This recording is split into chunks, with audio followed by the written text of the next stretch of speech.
कि fees cover होती है या नहीं, लेकिन 44 पाउंड पर आवर मिल रहे थे। लेकिन 40 आवर से ज़्यादा आप काम कर सकते हो, उसकी वजह से उनको फाउंडेशन ईयर लगता ही लगता है।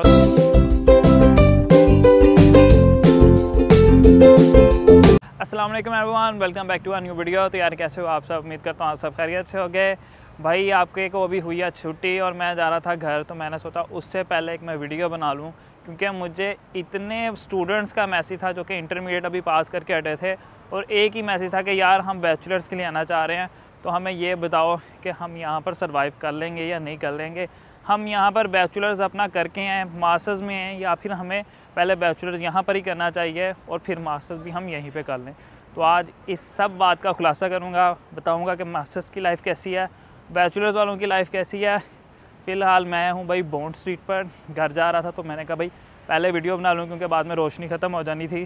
तो यार बॉन्ड स्ट्रीट एक ऐसी जगह है, एक आप कहते हो ना कि वाइट कॉलर जॉब, उसके बाद एक वाइट कॉलर जॉब आती है रिटेल की। रिटेल यानी कि ना यहाँ पर लग्जरी ब्रांड जिसे कहते हैं ना, उसमें होती है। और मैं कहता हूँ जो मज़ा इसके अंदर है ना, लाइक मेरा भी एक छोटा सा ड्रीम है कि अगर मुझे ऐसी अपॉर्चुनिटी मिली, जो कि मैं ट्राई कर रहा हूँ क्योंकि मुझे फुल टाइम काम अलाउ है अभी, क्योंकि समर्स आ गए हुए हैं, तो मैं भी ट्राई कर रहा हूँ कि मैं यहाँ पर काम करूँ। क्योंकि अगर आपको यहाँ का यार एक एक्सपीरियंस मिल जाए ना, उसकी बात ही हो रहा है। और यहाँ पर आपका नेटवर्क भी बहुत अच्छा बनता है और आपके स्किल्स भी बहुत अच्छे डेवलप होते हैं। तो मेरी तो ट्राई है कि मेरी यहाँ पर जॉब हो जाए। एक मुझसे गलती और हो गई जो कि मैं आपको कहूँगा वो गलती ना करना, वो ये था कि मेरी प्लेसमेंट मुझे मिल रही थी, वो मैं नहीं ले पाया, ठीक है। मैंने उसको इग्नोर कर दिया। मैंने सोचा यार चलो जॉब कर रहा हूँ अभी भी, तो इसको फुल टाइम कर लूँगा। लेकिन वो बहुत बड़ी मेरे लिए गलती थी, क्योंकि वहाँ पर मुझे 44 पाउंड पर आवर मिल रहे थे और 8 आवर्स की जॉब थी, 4 दिन जॉब थी। तो खुद ही हिसाब लगा लो कि अगर मैं पूरा मंथ वहाँ काम करता तो वो कितने पैसे बनते थे 3 से 4 मंथ के अंदर। तो खुद ही हिसाब लगा लो कि मास्टर्स पे आने का एक ये सबसे बड़ा प्लस पॉइंट है कि अगर आप प्लेसमेंट लेते हो तो आपको प्लेसमेंट के साथ जब इंटर्नशिप वगैरह करते हो तो उस पर पैसे बहुत अच्छे मिलते हैं।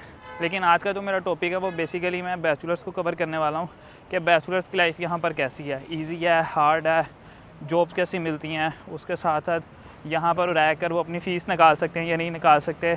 क्योंकि ज़्यादातर स्टूडेंट्स का क्या आता है कि यार बैचलर्स को वो यही समझते हैं कि वो मुश्किल है, नो डाउट मुश्किल है, लेकिन थोड़ा सा मैं डिस्क्राइब कर दूँगा, ठीक है। तो अगर आपको ईजी लगा तो ज़रूर आना, ना लगा तो भाई कमेंट सेक्शन में बता देना कि भाई मेरी कोई बात इसमें बुरी लगी हो आपको, या आपको लगा हो कि नहीं यार ऐसा नहीं है, तो कमेंट सेक्शन में ज़रूर बताना। तो फर्स्ट ऑफ़ ऑल तो कंपैरिजन कर लेते हैं यार मास्टर्स को बैचलर्स वालों के साथ। तो देखो यार, जब आप आते हो ना यहाँ पर बैचलर्स के लिए, तो आपको मैं यही रिकमेंड करता हूँ, जो भी स्टूडेंट आ रहा है ना, कम से कम अपनी 70 से 80% फ़ीस दे के आए। सबसे पहले बात करेंगे हम फ़ीस के ऊपर, ठीक है, कि फ़ीस कवर होती है या नहीं। लेकिन उससे पहले मैं बात बता दूँ, अगर आपने फ़ीस कवर करनी है तो उसके लिए बैचलर्स के लिए कम से कम यार 70 से 80% अपनी फ़ीस दे के आना। क्योंकि यहाँ पर क्या आता है, सम टाइम ये होता है, सम टाइम नहीं, आजकल तो बहुत ज़्यादा शॉर्टेज बहुत ज़्यादा हुई है, क्योंकि स्टूडेंट बहुत ज़्यादा हुए हैं। तो उसकी वजह से क्या आता है कि कम से कम 1-2 मंथ आपको पहले जॉब नहीं मिलती, दूसरे तीसरे मंथ अगर आप, क्योंकि अभी तो तकरीबन आलमोस्ट एडमिशन क्लोज है, लेकिन जहाँ पर हो रहे हैं वो इनिशियल बहुत ज़्यादा ले रहे हैं। लेकिन अगर आपको अपॉर्चुनिटी जनवरी इनटेक में मिल रही है तो उसमें यही करना कि कम से कम अपनी 70 से 80% फ़ीस दे के आना। उसमें क्या होगा कि उसमें ये होगा यार, आपको आगे एक प्रेशर नहीं रहेगा, ठीक है। 2 महीने बाद भी आपको जॉब मिलती है ना, तो आप कम से कम उसको कवर कर लो, क्योंकि आपने पहले वो 40% फ़ीस कवर करनी है।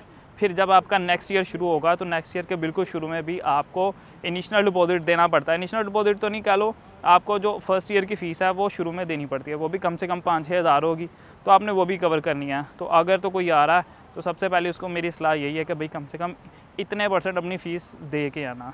तो यार जो बैचलर्स के स्टूडेंट होते हैं ना, उनको कम से कम यहाँ पर 3 साल या 4 साल फ़ीस देनी पड़ती है। 4 साल क्यों? क्योंकि सम टाइम क्या आता है कि स्टूडेंट को फाउंडेशन ईयर लगता है, और तकरीबन मुझे लगता है 50% से ज़्यादा को फाउंडेशन ईयर लगता ही लगता है। क्योंकि बैचलर में बहुत सारे स्टूडेंट मैच्योर नहीं होते हैं, उसमें क्या आता है, नंबर थोड़े आते हैं उनके एफएससी के अंदर या आईकॉम के अंदर, कुछ भी उन्होंने किया हो तो उनके मार्क्स थोड़े कम होते हैं, उसकी वजह से उनको फाउंडेशन ईयर लगता ही लगता है, और साथ में आइट्स भी कंपलसरी हो जाता है। तो ट्राई करो कम से कम आपके जो नंबर्स हैं ना यार, वो कम से कम 65 से 70% से ज़्यादा लगे, ताकि आपका फाउंडेशन ईयर के जो पैसे हैं ना वो बच जाएँ। फाउंडेशन ईयर एक एक्स्ट्रा ईयर है जो आपको लगाना पड़ता है जब आपके मार्क्स वगैरह कम होते हैं, या आपने सब्जेक्ट कोई ऐसा पढ़ना हो जो आपने पहले ना पढ़ा हो, ठीक है, अपनी नेक्स्ट स्टडीज़ में, तो वो उसके लिए भी आपको सम टाइम कंपलसरी कर देते हैं, तो वो आपको पढ़ना पड़ता है। उसमें यह है कि आपको 1 साल की फ़ीस एक्स्ट्रा देनी पड़ती है। और सम टाइम क्या होता है वो कहते हैं कि भाई या तो 80 से 90% फ़ीस दो या 100% फ़ीस पूरी दे के आओ। तो वो आपका 8 से 12,000 के दरमियान डिपेंड करता है यूनिवर्सिटी के ऊपर, आपके कोर्स के ऊपर, वो आपको एक्स्ट्रा पे करना पड़ता है। तो अगर आप फाउंडेशन ईयर से बचना चाहते हो तो भाई अपने जो मार्क्स हैं ना, सबसे पहले तो वो इम्प्रूव कर लेना। और यही कंपैरिजन करो आप मास्टर्स वालों के साथ, तो भाई मास्टर्स आपको पता है 1 साल का आता है, 1 साल नहीं तो 2 साल का आता है। कि अब जो रूल काफ़ी चेंज हो गए हैं, ज़्यादातर यूनिवर्सिटी जो है वो आपसे 60% से 70% फीसिस लेती है इनिशियल डिपॉजिट में। तो उसमें क्या आता है, उनको कोई टेंशन नहीं रहती कि स्टूडेंट छोड़ के भी चले जाएगा, कोई मसला नहीं है। तो अब देखो 60 से 70% तो फीस उन्होंने पहले ही दे दी होती है, तो उनको सिर्फ ज़्यादा से ज़्यादा यार 10,000 अगर फीस है सपोज कर लो, ठीक है, 7,000 वो दे के आने, तो 3,000 निकालना मुश्किल नहीं है। तो उनको बाद में अगर वो रिसर्च वाले हैं या प्लेसमेंट वाले हैं, जो मैंने शुरू में कहा था कि रिसर्च या प्लेसमेंट लाजमी ले लेना, इसका एक फ़ायदा एज है, क्योंकि वो 1 साल जो आपका अलहदा है ना, वो आपने कमाना ही कमाना है, तो वो आपकी पॉकेट में आना है। उसके बाद आपको 2 साल का PSW मिल जाता है। तो मास्टर्स वालों की ये एक मौज है। तो बैचलर्स वाले इस वजह से मार खाते हैं कि बैचलर्स वालों को फ़ीस ज़्यादा देनी पड़ती है। ज़्यादा से मुराद ये है कि उनको फ़र्स्ट ईयर जो नेक्स्ट ईयर उनका आने वाला आता है, उसके लिए पहले ही पैसे इकट्ठे करने पड़ते हैं। और देखो आप एज आ स्टूडेंट अगर यहाँ पर आ रहे हो बैचलर्स के ऊपर, तो आपकी जो एज होगी वो ज़्यादा से ज़्यादा 17-18 साल होने वाली है। और 17-18 साल की जो वो वेज है वो भी कम होती है। जैसे कि मैंने आपको बताया मास्टर्स पे आ रहे हो तो कम से कम 22 साल तो आपकी उम्र होगी, कम से कम 22-21 साल तो होगी। तो आपको आराम से 10.5 पाउंड यहाँ पर मिल रहे हैं। लेकिन अगर आप बैचलर्स पे आ रहे हो तो आपको जो NI पे काम मिलता है वो कम से कम आपको मिलेगा यार 9, 9.5 इसके राउंड अबाउट। तो उस हवाले से आपके जो फ़ीस निकालने के थोड़े मसले हैं ना, वो ज़्यादा बढ़ जाते हैं। तो बात कर लेते हैं लिविंग एक्सपेंस की, क्योंकि ज़्यादातर स्टूडेंट यही पूछते हैं कि यार हम यहाँ पर आएंगे, हम अपना लिविंग एक्सपेंस जो है वो बियर कर पाएंगे या नहीं कर पाएंगे। तो देखो लिविंग एक्सपेंस जो है ना वो आपका बियर हो जाता है, किसी तरह से भी हो जाता है। आप कहीं जॉब कर रहे हो, वहीं आप खाना वगैरह भी खा लेते हो, तो देखो आपका 2-3 टाइम का खाना भी बच रहा है। पर होता क्या है कि ये डिपेंड करता है हर बंदे के ऊपर, ठीक है। मुझे कोई भी स्टूडेंट पूछता है कि यार हमारा लिविंग एक्सपेंस, देखो यार वो आपका लिविंग एक्सपेंस है, वो मेरा नहीं है। मैंने जो अपना है वो मैंने एक शेयर किया हुआ पूरी वीडियो के ऊपर, तो आप वो जाके देख सकते हो। उससे आप कंपेयर कर सकते हो कि यार आपका लिविंग स्टाइल मेरे लिविंग स्टाइल से मिलता है या नहीं मिलता।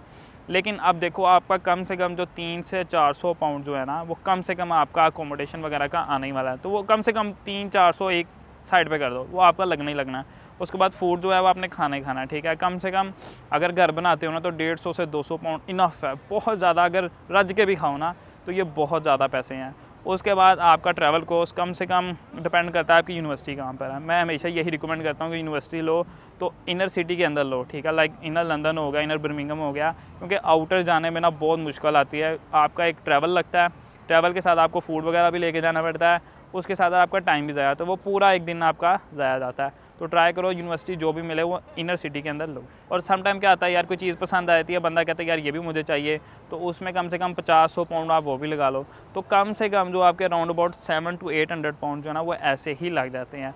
तो भाई आप खुद ही काउंट कर लो, अगर आप NI पे काम कर रहे हो तो आपको 80 आवर्स मिलते हैं पर मंथ, तो आपके टोटल भी 700 to 800 बनते हैं। तो इसमें आपका लिविंग एक्सपेंस कवर हो जाता है। लेकिन जो फ़ीस है ना, फ़ीस आपके जो एक्स्ट्रा वर्क है ना उसी से निकलती है। लाइक समर्स आ जाते हैं, समझ में जैसे मुझे फुल टाइम काम मिला हुआ है, मैंने आपको बताया कि मुझे बड़ी अच्छी अपॉर्चुनिटी भी थी जो मैंने मिस कर दी, लेकिन कोई बात नहीं, अभी भी मुझे काम मिल रहा है, ठीक है। काम ये कि यार आप देखो जितना ज़्यादा कर सको उतना अच्छा है, ठीक है। आपने अपनी जेब भरनी है, किसी की नहीं भरनी। और 40 आवर्स लिखा होता है, लेकिन 40 आवर्स से ज़्यादा आप काम कर सकते हो, मेरी गारंटी है, ठीक है। काम करो, खुला करो, जितना कर सकते हो, जितने मर्जी आवर्स करो।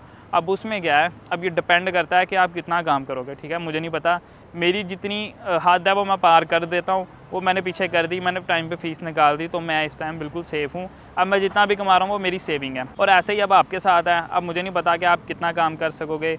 अब देखो कम से कम अगर आप 50 घंटे भी करते हो तो 500 पाउंड आप एक हफ़्ते का निकाल रहे हो, और अगर आप 4 हफ्ते भी काम करते हो तो अपना 2000-2200 पाउंड ईज़िली निकाल लोगे। तो उससे आप खुद ही अब कवर कर लेना, खुद ही सोच लेना कि अगर मेरी इतनी फ़ीस है तो मैं कितने पैसे कवर कर लूँगा। तो ये अब आपके ऊपर है, या आपकी अपनी कैलकुलेशन है कि आपके लिविंग एक्सपेंस कैसे है और अपनी फ़ीस कैसे कवर सकते हो। और बहुत सारे स्टूडेंट्स ये पूछते हैं कि यार हमें PR कब मिलेगी। तो देखो यार PR ऐसे नहीं मिलती।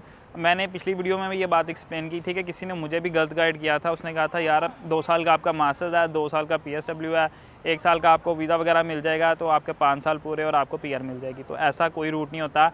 अब आपकी 4 साल की स्टडीज़ है या 3 साल की स्टडीज़ है, वो आपकी काउंट ही नहीं होगी, ठीक है। जब तक आप वर्क वीज़े पे यहाँ पर 5 साल काम नहीं कर लेते तब तक आपको PR नहीं मिलती। तो ये बात जो भी आ रहा है वो अपने दिमाग में रखे आना कि भाई PR ऐसे नहीं मिलती, वो वर्क वीज़े के ऊपर 5 साल काम करो तो फिर मिलती है। अब एक मेन बात बताता हूँ कि यार मास्टर्स वाले क्यों अच्छे रह जाते हैं बैचलर वालों से, क्योंकि मास्टर्स वालों की जो क्लासेस होती है ना वो सिर्फ 2 दिन होती हैं, ज़्यादा से ज़्यादा 3 दिन होते हैं, ठीक है। बैचलर वालों की क्लास कम से कम 2 से 3 और ज़्यादा से ज़्यादा 4 से 5 दिन होती है। तो यहाँ पर वो मार खाते हैं कि वो लोकल डेज़ के अंदर उनको ऐसी जॉब्स नहीं मिलती जो वो अपनी यूनिवर्सिटी के साथ कवर कर पाएँ। तो यहाँ पर आके वो ना वो थोड़ी सी मार खा सकते हैं, क्योंकि अब 4 दिन अगर आप यूनिवर्सिटी जा रहे हो तो आप सोचो कि अगर आपको अगले 3 दिन काम ना मिले, ठीक है, आपका रोटा ऐसा बने कि आपको फर्स्ट डेज़ में आपको मॉर्निंग शिफ्ट मिली हो और आपने उसी दिन यूनिवर्सिटी भी जाना है, ठीक है, तो ये थोड़ा सा मसला हो जाता है। इस वजह से बैचलर्स वालों के लिए थोड़ा सा मुश्किल हो जाता है यहाँ पर फ़ीस निकालना। तो यार वीडियो को ख़त्म करते हुए एंड पर मैं ये बता देता हूँ कि यार बैचलर्स वालों को आना चाहिए या नहीं आना चाहिए। अब देखो बात ये है कि मैं किसी को भी मशवरा दूँ ना, मैं यही कहता हूँ कि यार अगर आप मैच्योर हो ना, मैच्योर से मुराद ये कि अगर आप यहाँ का प्रेशर हैंडल कर सकते हो। अब यहाँ के प्रेशर से क्या मुराद है यार, देखो यहाँ पर आपको अपना खाना खुद बनाना है, कपड़े खुद धोने हैं, बर्तन खुद धोने हैं, उसके बाद यूनिवर्सिटी के लिए तैयार खुद होना है, किसी ने यहाँ पर आपका कोई काम नहीं करना। तो यहाँ पर सब कुछ खुद करना पड़ता है अगर तो आपको लगता है, और उसके साथ जॉब जो सबसे मुश्किल चीज़ है वो आपको यहाँ पर खुद करनी पड़ती है, आपको कोई पॉकेट मनी नहीं मिलती। तो अगर आप ये सब कुछ कर सकते हो, ठीक है, आपको लगता है कि नहीं यार मैं इस काबिल हूँ।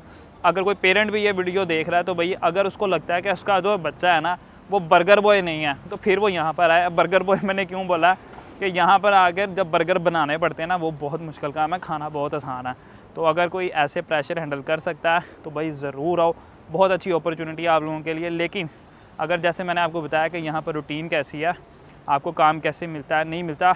अब बहुत सारे पूछते हैं यार हमें काम कैसे मिलेगा, कब मिलेगा, तो देखो वो नसीब का काम है और आपके एफ़र्ट का काम है। जितनी जल्दी जितना ज़्यादा एफ़र्ट कर लोगे ना उतनी जल्दी आपको जॉब भी मिल जाएगी, उतनी जल्दी आपका सिलसिला भी शुरू हो जाएगा। लेकिन एक बार आपका काम शुरू हो जाए ना फिर सब कुछ ठीक हो जाता है। लेकिन स्टार्ट में ना बहुत मुश्किल आती है, नो डाउट बहुत मुश्किल आती है, मास्टर्स वालों को भी आती है, ठीक है, मास्टर्स वालों पे भी ये प्रेशर रहता है। लेकिन मैं हमेशा ये कहता हूँ कोई आ रहा है तो अपनी फ़ीस ज़्यादा पे करके आओ, वहाँ से मुश्किल हो जाएगी लेकिन यहाँ अगर बहुत आसानी हो जाएगी। तो वीडियो को मैं यहीं एंड करता हूँ। अगर कोई मैं बात भूल गया हूँ तो भाई मुझे कमेंट सेक्शन में पूछ लेना। हाँ, अगर कोई स्टूडेंट पाकिस्तान से यूके आना चाह रहा है स्कॉलरशिप पे नहीं, भाई स्कॉलरशिप वाला मुझे कोई मैसेज ना करे, ठीक है, मुझे किसी स्कॉलरशिप का नहीं पता। एक आधी वीडियो है मैंने बनाई हुई है जहाँ पर स्कॉलरशिप के लिए मैंने बताया हुआ है। बहुत सारे पिछली वीडियो के बाद मुझे मैसेज आए कि भाई हम स्कॉलरशिप पे आना चाह रहे हैं। देखो स्कॉलरशिप का मुझे कोई आइडिया नहीं, जैसे ही निकलेगी मैं वीडियो बना दूँगा, लेकिन अभी तक कोई नहीं है। लेकिन अगर कोई पाकिस्तान से यूके आना चाह रहा है जिसने इंटरमीडिएट ख़त्म कर दिया है वो मुझे कम ही मैसेज करें, क्योंकि अभी यूनिवर्सिटी तकरीबन क्लोज हो गई है। एक ही यूनिवर्सिटी है जो कि 8800 इनिशनल ले रही है, तो मेरे ख्याल में बहुत ज़्यादा है। अगर मास्टर्स पे कोई आना चाह रहा है तो अभी 4 यूनिवर्सिटीज़ खाली हैं, लाइक UWS है, BPP है, यूनिवर्सिटी ऑफ लॉ है, ब्रैडफोर्डशायर है। तो वो मुझे इंस्टाग्राम पे मैसेज कर सकता है। मिलते हैं इंशाल्लाह नेक्स्ट वीडियो पे। अल्लाह हाफिज़।